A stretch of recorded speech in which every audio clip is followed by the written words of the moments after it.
Hey, it's Pete from Keep It Sharp. Today I thought we'd do a video on the Treyco 3000 and how to clean it. And I find keeping it nice and clean just keeps anything bad from happening. And but today I started it up and I had a little weird noise, so I thought, let's give her a good clean. It's got a really good charge disc here. That's the only bad thing here is I may screw that up when I take the disc off. But number two, which I think is real important, is to keep a shop vac, a small shop vac, to do what you'll see we're going to use here. But the best thing to do with that, I wanted to show you here. Can you see me? Mm-hmm. I have my beautiful daughter helping me film today. So I find it, if you use these bags, look at that, all that fine dust. What I got, this is pretty used too, but I even do the fur from testing my clipper blades. But look at how nice it keeps the suction good. So that's a really good idea. Have your foam on, use the bag, and it's going to work fantastic. So here we go. First thing I like to do is I go around, get a toothbrush, get a paintbrush, and I go around and I knock everything down and off my arms here. Remember, super careful, the arms don't fall.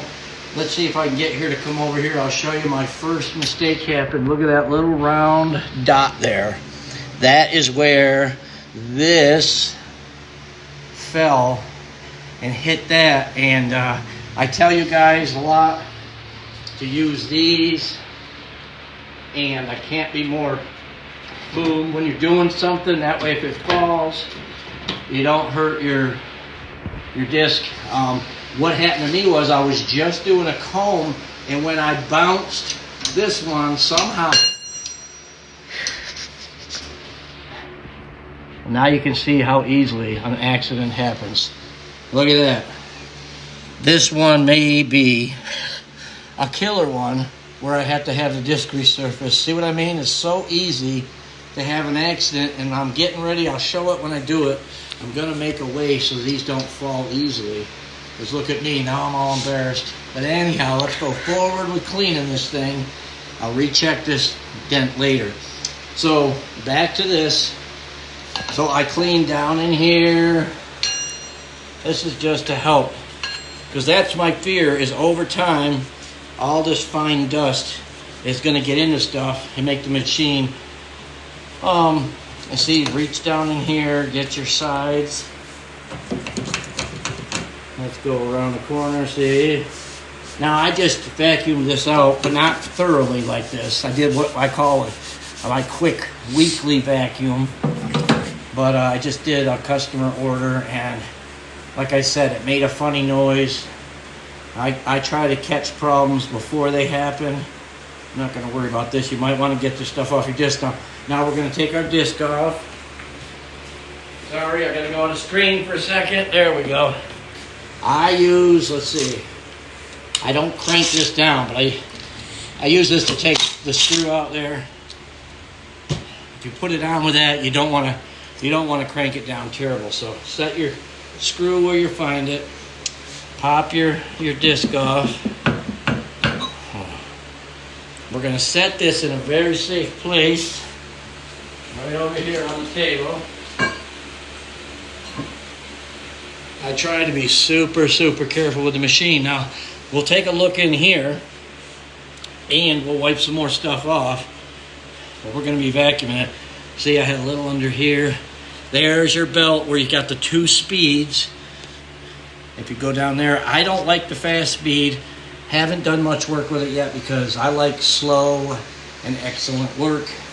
So here we go. We got most of that. Now we're going to try the vacuum.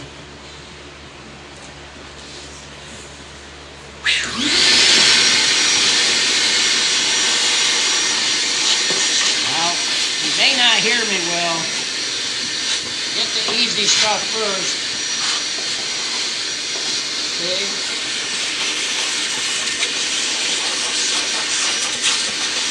I would say maybe a once a month. I'll reiterate this when we close it off.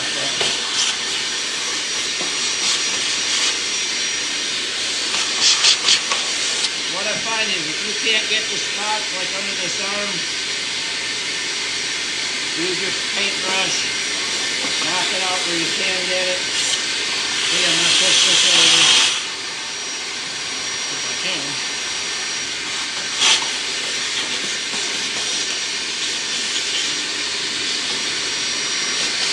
See, I'm using the brush to loosen it up with it. Under our wheel here, I think that's real important.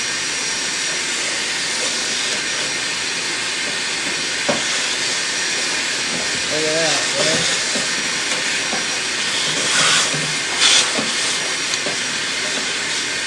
I don't know if this is going to bore you, but this way you see the whole procedure.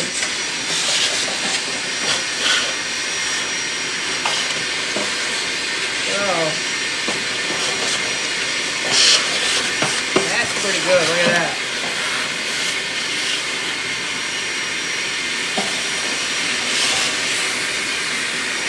Here's where I'm going to get, right here, sorry. Down here in the small.